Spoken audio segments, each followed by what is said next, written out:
السلام عليكم ورحمة الله وبركاته. أصحابتك وحرن جنال كمركلة سود واضح أدي هذا ومهتسنتهين maanta waa sabti 8 bisha 2 February sanadka 2025 muuqaalkan waxaan rabaa inaan idinku la wadaago Soomaali kale oo dambigooda qirtay kiiskii Fedina Warfuture ee lacagtii 250 milyan ahayd ee la musuqmaasuqay xilligii coronavirus oo lagu talagalay in cunto lagu siiyo caruurta liita oo xilligaas iskuuladii aysan u jirin waan idin la wadaagay arrintaasi iyo sidoo kalena ciidamada ICE oo loo ogolaaday in xabsiyada federaalka hadda ay dadka ku xiri karaan meel ay dadka ku xiraan ay laayeen laakiin hadda xabsiyadii federaalka ayaa loo ogolaaday iyo waliba Trump oo ka careysan in ciidamada ICE dad badan aysan soo xireynin dad badan aysan masaafurin wuxuu jiraan sidaan ma aanan isku ogeyn arintaasina sidoo kale waan idin la wadaagaya balse marka hore aan ku bilaabo kiiskii Fedina Warfuture oo 70kii qof ee lagu soo eedeeyay musuqmaasuqa lacagtii 250 milyan ahayd xilligii coronavirus loogu talagalay in caruurta low income ka lagu siiyo cunto maadaama iskuuladii ay cuntada ka cuni jireen ay xirnaayeen ayaa maalin kastaba dad cusub ay dambigooda qiranayaan 70 qof dadka ugu badan ee dacwadan lagu soo oogay Soomaali ayaa u badan marka hadda waxa soo baxday in 3 qof oo kale oo Soomaali oo dheeraad ah iyo nin Oromo inuu yahay u maleynayo xaaskiisa maadaama Oromo ay ahayd toddobaadkii hore ay dambigeeda qirtay ayaa isaguna dambigiisa qirtay saddexdan qof ee hadda Soomaalida dambigooda qirtay waa walaalo sidaan filayo because last name-ku waa ay wada wadaagaan waa Samsam Jaamac oo konto jir ah oo Rochester ka soo jeeda Minnesota Mustafa Jaamac oo isaguna 48 jir ah oo Rochester Minnesota ka soo jeeda iyo waliba Caasha Jaamac oo Lakeville Minnesota ka soo jeeda oo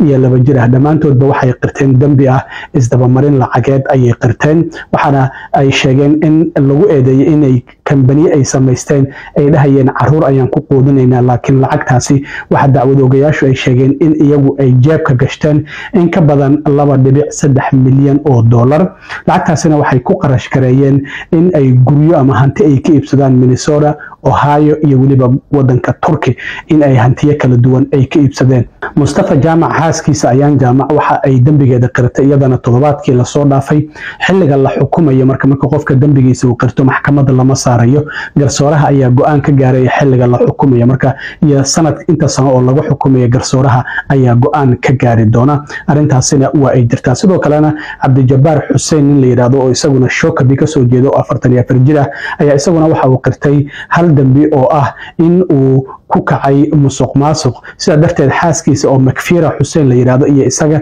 8.8 milyan oo lacag ah ayaa waxa la leeyahay urur aan faa'iido doonahayn oo Shamisa Hobbs la yiraahdo ay sameysteen sidaas darteed ay lacagtaasi ku qaateen waxay dhahayeen caruur ayaan qoodinaynaa laakiin ma aysan qoodinaynin marka 33 qof oo kamid ah 70kii qof ee dacwada lagu soo oogay hadda dambigooda ayay qirteen haweeneyda ururka Fedina Warfuture oo lacagtan dadka siiyayna iyo waliba nin isaguna Salim Xuseen la yiraahdo oo Soomaali ah oo maqaayada Safari wax kala aha waxa ay kiiskooda u bilaaban doonaa maalinta Isniinta ee soo socota kadib markii xeerbeegtidii dhageysan lahayd la xulay toddobaadkii la soo dhaafay marka Soomaali fara badan ayaa wali dambigooda qiranaya marka qofku markuu dambigiisa qirtana garsooraha ayaa waxa uu go'aan ka gaaraya inta sano oo lagu xukumayo dhinaca kale ciidamada ICE waa ku yiri dad fara badan ayaan sii daynay sababo la xiriira meel aan ku hayno ayaa san jirin oo xabsiya sida darteed hadda xabsiyada federaalka ayaa waxa la leeyahay ciidamada ICE ay isticmaalayaan oo maamulka Trump uu ogolaaday in xabsiyada federaalka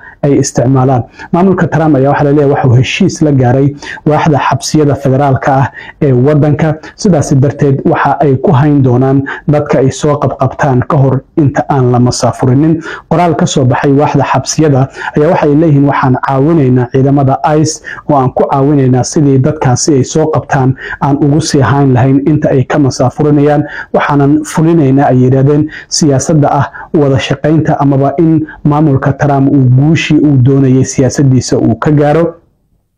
waxa xabsiyadu ay sheegeen sabab la xiriira privacy-ga dhinaca ammaanka oo badqabka dadka iyo sidoo kalena dhinaca ammaankooda ma doonayna inaan sheegno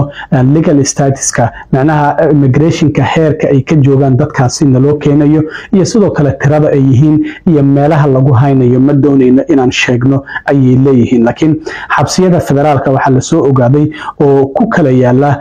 Los Angeles gobolka California Miami Florida Philadelphia oo Pennsylvania Pennsylvania, Atlanta, Georgia, iyo sidoo kalena Leavenworth oo ku taala Texas, iyo sidoo kalena Berlin oo ku taala New Hampshire in ay yihiin meelaha la doonayo in la geeyo dadkaasi. Waxa la leeyahay xabsiga Miami oo kale waxa la geyn doonaa ilaa iyo 500 oo qof. Marka arintaas waxa ay kordhinaysaa tirada dadka ay soo qabqaban karaan ciidamada ICE, maadaama hadda xabsiyo dheeri ay heleen oo xabsiyadii ICE ay maamuleysay ay buux dhaafeen. sidaas darteed waxa la leeyahay waxa laga yaabaa inay kordhiyaan tirada dadka ay soo qaban karaan. marka xabsiyadu waxa ay hoos yimaadaan federaalka wasaaradda cadaaladda, sidaas darteed waxa la leeyahay waxay leeyihiin ilaa iyo 30,000 oo shaqaalaha xabsiyada federaalka, waana 122 xarumood amaba xabsi oo ay leeyihiin dowladda federaalka ay leedahay. 155,000 oo maxaabiis ayayna qaadaan oo intooda badanba hadda qaarkood ay ku xiran yihiin. miisaaniyadooda sanadkii waa 8 bilyan, laakiin bishii December waxa ay sheegeen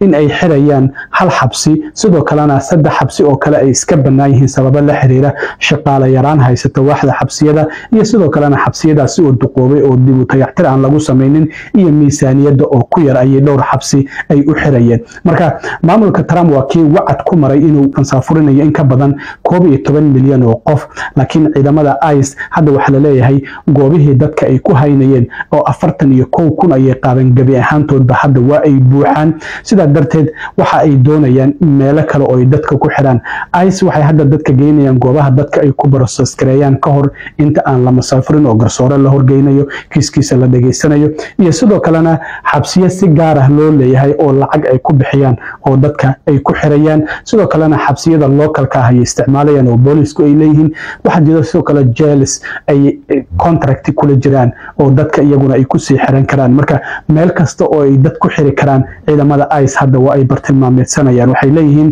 waxaan doonaynaa inaan sii kordhino dadka aan soo qabqabanayno. arrintan hadda Trump waxa la leeyahay wuxuu aad uga careysan yahay sababta ciidamada ICE dad fara badanna aysan u soo xiraynin oo sharci darro ah, tirada dadka ay masaafurinayaan ay aad u yartahay. arrintaas waxa la leeyahay Trump waa ka careysiisay. marka macnaheedu waxay tahay waa inaad laba laabtaan dadaalkiina oo dadka aad soo xiraysaanna badisaan, dadka aad masaafurinaysaanna sidoo kale aad badisaan. sidoo kale wasiirka amniga gudaha Kristen Noem ayaa waxa ay booqatay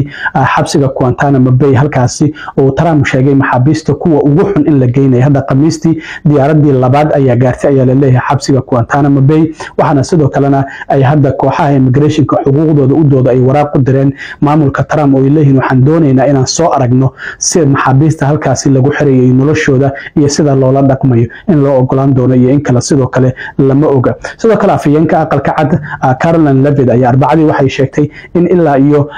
January 20keedii markii Trump xilka uu la wareegay 8,000 oo qof laga soo xiray guud ahaan wadanka. dadkaasi laakiin dad dambiilayaal ay u badan yihiin. waxay leeyihiin waxa la sii daayay 461 qof oo xaalado caafimaad loo sii daayay, iyo sidoo kale meel dadkaasi lagu sii hayo in loo waayay. waxaan idin sheegay maxkamaduhu aysan u ogolaanaynin muddo cayiman ka badan in dadkaasi la iska sii hayn karo oo dadka qaar la sii daynayo. ICE sidoo kalena waxa la leeyahay average ahaan ama isku celcelis ahaan 787 qof ayay soo xirayeen maalin kasta laga soo bilaabo 23 January ilaa iyo 31 January, halka xilligii Biden ay ahayd guud ahaan sanadkii la soo dhaafay oo sanadku wuxuu ka bilowday October wuxuuna ku eegahay September. waxay yiraahdeen 312 qof ayaa 12 bilood ee sanadkii la soo dhaafay oo ku ekayd September 30. sidoo kalena waxa jirtay Trump xilligii uu madaxweynaha ahaa 2016 ilaa iyo 20 in ay heshiis la galeen sanadkii 2018 waaxda xabsiyada federaalka ee wadanka. sidaa darteed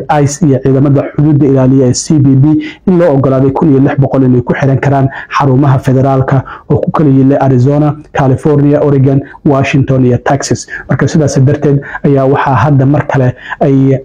waaxda xabsiyada federaalka ay leeyihiin ciidamada ICE waa in u ogolaanayna in xabsiyada federaalka dadka ay soo qabtaan ay ku xiri karaan. taasi macnaheedu waxay tahay in tirada dadka ay soo qabanayaan ay kordhin karaan. sidoo kale Trump oo maalimadii shalay la kulmayay ra'iisul wasaaraha wadanka Japan aqalka cad kula kulmayay ayaa su'aal la weydiiyay oo ah wargeyska Time Magazine inuu page-kiisa coverka ugu horeeya uu ku soo qoray ninkii Elon Musk ahaa oo kursiga aqalka cad yaala ee looga arrimiyo Mareykanka ee Russell Disk la yiraahdo isagoo ka dambeeya in ay halkaasi ku soo qoreen. Trump waxa la arkay markii su'aashaasi la weydiiyay sida uu aragtaa sawirkaasi ay Time Magazine ay wargeyskooda ay bag hore uga soo qoreen. aad ayuu u carooday, wejigiisana waa uu isbedelay. markaasi ayuu wuxuu yiri Timex weli ma shaqeeya waxaan ognahay sidoo kale hadda bishii January ee la soo dhaafay in isaga shakhsiga sanadka ay u aqoonsadeen welibana uu tagay una mahad celiyay marka wuxuu leeyahay weli ma shaqeeya ayuu yiri sidaas darteed waxa la leeyahay aad ayuu uga carooday su'aashaasi iyo sawirkaasi in ninkii Elon Musk ahaa meeshaasi uu ka soo muuqdo hadda waxa la leeyahay wadanka isaga miyaa madaxweyne ka mise Trump ayaa madaxweyne ka dadka qaarna waxay leeyihiin madaxweyne ku xigeenka JD Vance maba la arko isaga ayaa la hadal haya oo hadda isagii maba muuqdaba marka arintaasina waa ay jirtaa aad iyo aad u mahadsantiin asxaabta intaan mar kale kulmi doono waa saaxiibkiin cilmi waaro idin la sida iyo nabadgelyo